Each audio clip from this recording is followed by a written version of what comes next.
Good afternoon, everyone. How's it going? Hope you're having a good day. We've got some rumor mill stuff to churn through today. Two players. There are two players that a lot of Seahawks fans have on the brain right now. Either both or one of the two. People are thinking about these two guys right now, and they're thinking about bringing them on, adding them to the roster, and seeing what they can do to help the Seahawks the rest of the way. And we got to talk about it for a minute because it seems like it's at least possible. I try to stay away from the rumor stuff, but there is some smoke around both of these guys, especially in the case of the latter player. We're going to lead off, however, with the former Ram, former Eagle, former Buccaneer. Is that all his teams? Has he played for anybody else? I think that's it. He's been around, but Desean Jackson. We're going to start with him because this is the easier one to talk about. Yesterday, Desean Jackson cleared waivers. So basically, the Rams released him, and anybody in the NFL could have picked up his contract.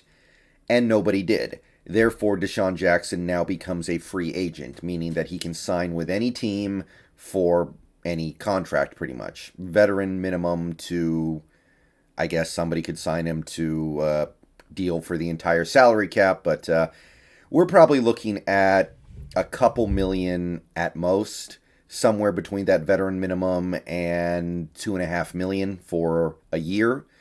So it would prorate out over the course of the remaining half of year, and you would have yourself a pretty cheap veteran who still has something left. So I don't know if this is really on the team's radar right now. I don't know if the Seahawks are seriously considering signing Desean Jackson. But for my part, assuming that it would be cheap, something like 2 million or less, I'm kind of for this one. I like this one. I think it's a great fit for Wilson when he gets back. Wilson's deep ball is the stuff of legends in the NFL. And Desean Jackson's whole career has just been running deep routes, just going deep, outrunning everybody, getting open, and making big catches. And we did see him do that a couple times this year for the Rams. He caught a long touchdown in week one. I think the first touchdown the Rams scored this season. He had that one on Jamal and Sidney Jones when we played in week five. So this guy, he still has something left. I would consider going after Desean Jackson for a cheap deal. I don't know if he's going to help a ton, but I think he can help a little. Okay, now let's get to the more interesting one, the more intricate one. Odell Beckham Jr. So the Browns are releasing Odell Beckham Jr. today, I believe. If not today, then tomorrow. He's getting released. There's no gas behind a trade for Odell, it doesn't seem like, and they're just gonna let him go. They're done with it. They're just gonna go ahead and say we will be satisfied just having you off the team, which doesn't say much for Odell, but that Browns team, not necessarily a team that needs prolific monster passing stats in order to have success. That's not how they're built. So Odell Beckham Jr. gonna hit the waiver wire. Now, as he's hitting the waiver wire, he has to work his way through for, I think, what is it, a day or two before he actually becomes a free agent. So if you want to pick him up immediately, if you want to secure him, you're going to have to pick up the rest of his contract. And you're going to have him fall to you in the waiver wires. Now, traditionally what that means is that you need the teams ahead of you to turn him down. And right now I think there are 8 teams ahead of the Seahawks on the waiver wire list. So like the Lions are in first place because they're the team that hasn't won a game. And then you have the teams that have won one game, like Jacksonville. And I think Houston would be there as well. You would need all those teams one by one, the Giants, the Jets, to turn down Beckham, turn down picking up that contract, and then have him fall to the Seahawks. I think they're 9th or 10th. And then they would have to say, yeah, we'll take on your contract. Now, I was a hard pass on Odell when it looked like you were going to have to pick up the $8 million left on his contract, because initially That's what was reported. If you wanted to pick Odell Beckham off of waivers, you were going to have to take on $8 million in an $8 million cap hit for the rest of the season. And I look at Odell and I see a player who he's lost a lot of what made him great for a little while there. He's not as fast as he used to be. He's not as jittery. He's not as quick. His hands come and go. His attitude is a question mark as well. He might be a diva, depending on who you ask. There's some questions about Odell. However, if the money is not a thing, then why not? I understand that this team wants to roll over as much cap space as possible to 2022, especially now when they're not having a very good season. But if the money was not a concern, then I would say you don't have that much to lose. Like, if we're talking less than $2 million, then what are we really going to do? Grandstand over $2 million right now? Let's try to get a little bit better if possible.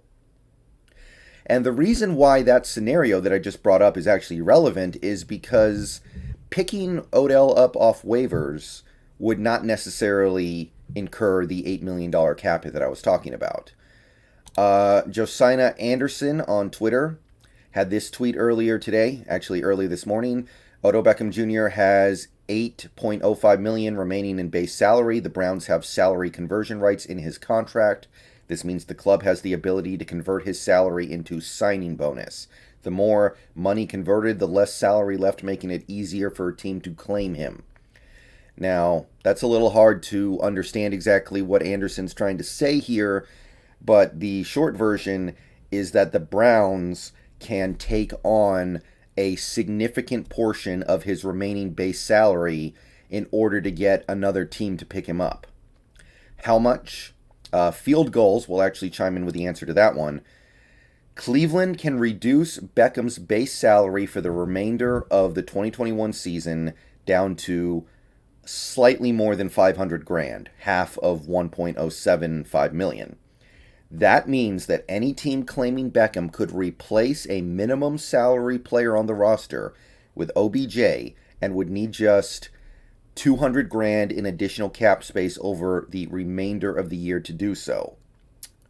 So basically, if the Browns reduce Beckham's base salary to the maximum amount, Odell Beckham Jr. would cost this much more in salary cap terms, this much more than a minimum player. You could cut somebody like, I don't know, who people hate right now, Kyle Fuller. I guess people don't like him. You could cut Sidney Jones. You could cut any low-level minimum contract player on this team, replace him with Odell Beckham, and it would only cost you about $200,000 extra. That changes things significantly. For that price, not even $600,000, yeah, I'll take a chance. I know there are a lot of problems with Beckham, but for this price, the risk has to be worth it. So that's the upshot of this contract stuff. The downshot is that because of this, any team can afford him. Previously, the Seahawks were actually one of a few teams that could potentially afford him. Now every team can afford him because every team in the league is capable of creating this tiny amount of cap space. And by the way, the Browns eat all this money if they have to cut him, so they are willing to do this in order to not have to pay him some money. So they will almost certainly cooperate with any team that asks them to convert his base to bonus. So it's a double-edged sword. On the one hand, because of this, I would happily pick up Odell. This is cheap. Doesn't even begin to describe it. This is pennies. No team in the NFL, not even the Seahawks, as scared as they are to spend money, should worry about $500,000, slightly more than $500,000, right? Like that is not significant. That doesn't matter. However, it also means that he's likely to get picked up before the Seahawks even have a shot at him. I know Odell has problems. I know he's injury prone. I know he's lost a lot of ability. I know that he's a locker room issue. I know that he's a diva. I know all these things. Somebody out there is going to want to pay a piddling price to bring him in. Somebody is going to bring him in before we do, in all likelihood. Now, if I'm wrong about that and he gets down to our spot on the waiver wire list, Make it happen.